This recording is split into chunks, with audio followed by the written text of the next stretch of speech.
தேவனை சந்திக்க தன்னைத்தானே தயார்படுத்துகிற நிலைதான் உபவாசம். வெற்றி பெறுவதற்கு, ஜெயம் பெறுவதற்கு உபவாசம் ஒரு மந்திர சாவியாக கருதப்பட்டது. உபவாசம் என்பது ஒரு சுய ஒழுக்கம். உபவாசம் என்பது தேவனை கவருவதற்காக அல்ல, தேவனுடைய அங்கீகாரத்தை பெறுவதற்காக.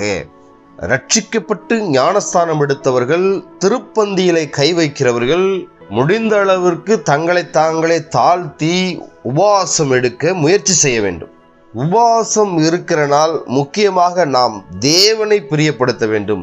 அது உபவாசம் இருக்கிற நாள் தேவனை பிரியப்படுத்துகிற நாளாக இருக்க வேண்டும்.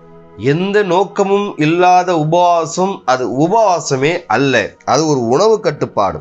முக்கியமாக உபவாசத்தின் மூலம் சரீரம், அதாவது மாம்சம், ஆத்துமாவுக்கு கீழ்ப்படுகிறது, அல்லது சரீரம் ஆத்துமாவுக்கு கீழ்ப்படிய கற்றுக்கொள்கிறது.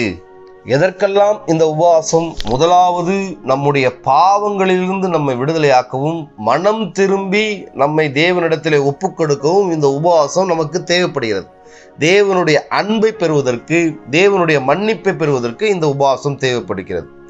மனம் திரும்புவதற்காக உபவாசம், அபிஷேகம் பெறுவதற்காக உபவாசம், வழி காட்டுவதற்காக, தேவனுடைய வழி நடத்துவதற்காக உபவாசம், முடிவு எடுப்பதற்காக உபவாசம், வரங்களை வல்லமைகளை பெறுவதற்காக உபவாசம், தேசத்தின் நன்மைக்காக உபவாசம், தேசத்தின் திறப்பை அடைப்பதற்காக உபவாசம், தரிசனங்களை பெறுவதற்காக உபவாசம், சபையின் மறுமலர்ச்சிக்காக உபவாசம்.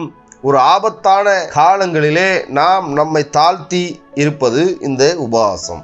இந்த உபவாசமானது பயனுள்ளது, பிரயோஜனம் உள்ளது. பரிசுத்த வேதத்தில் 2 பேர் 40 நாட்கள் உபவாசம் கடைபிடித்திருக்கிறார்கள். யார் என்றால் மோசே 40 நாட்கள் உபவாசம் இருந்தார். அதே போல இயேசு கிறிஸ்து 40 நாட்கள் உபவாசம் இருந்தார். அநேகர் சொல்லுவாங்க எலியாவும் உபவாசம் இருந்தார். உபவாசம் என்பது அந்த பசியினாலே தன்னைத்தானே வருத்தி கொள்வது. மோசேயும் இயேசுவும் தன்னைத்தானே வருத்தி கொண்டு தேவ சமூகத்திலே அமர்ந்திருந்தார்கள். ஆனால் எலியா என்பவன் அந்த தேவதூதன் கொடுத்த போஜனத்தின் பெலனால் 40 நாட்கள் நடந்து சென்றான் அப்படின்னு பார்க்கலாம். உபவாசம் இருக்கும்போது தன்னைத்தானே தாழ்த்தி தனிமையிலே ஒரு இடத்தை நோக்கி அமர்ந்திருக்க வேண்டுமே ஒழிய பயணப்படக்கூடாது. ஆனால் இங்கே எலியா என்பவன் 40 நாட்கள் இரவும் பகலும் பயணித்தான் அப்படின்னு படிக்கிறோம். அதனாலே அவன் உபவாசம் இருந்ததாக கணக்கில் வராது.